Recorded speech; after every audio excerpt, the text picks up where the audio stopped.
Qu'est-ce qui protège les passagers de cet avion frappé par une formidable décharge électrique? C'est le fait d'être à l'intérieur d'une enceinte métallique.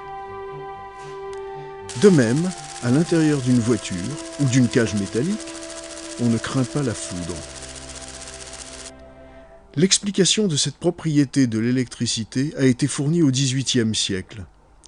En 1788, Coulomb démontre que, dans les corps conducteurs, le fluide électrique, parvenu à l'état de stabilité, est répandu sur la surface des corps et ne pénètre pas dans l'intérieur.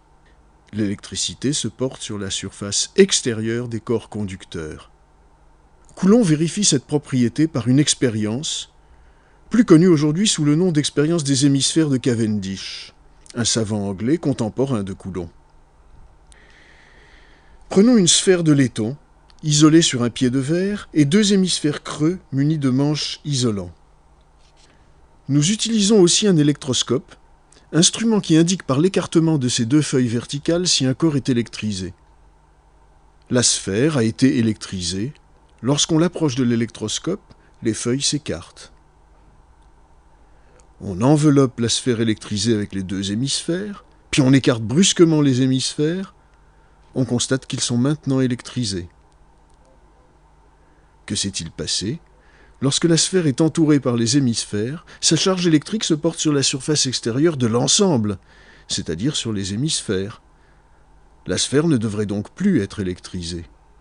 Elle l'est pourtant encore un peu, car l'appareil scolaire est imparfait. Réalisons une deuxième expérience qui montre à nouveau que l'électricité se porte toujours sur la surface extérieure des corps conducteurs. La sphère est creuse et elle est munie d'un petit couvercle.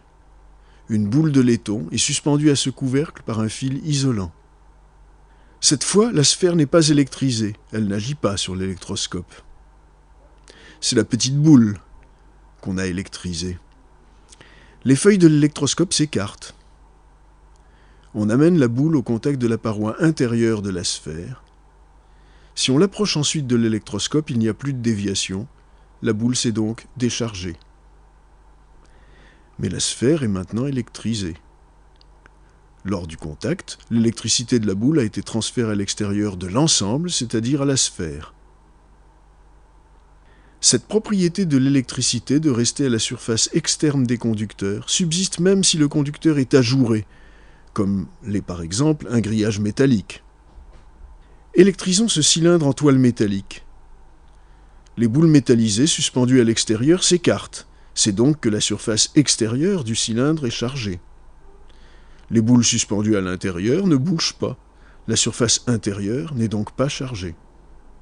C'est le principe de la cage de Faraday, explicité par Michael Faraday dans les années 1830.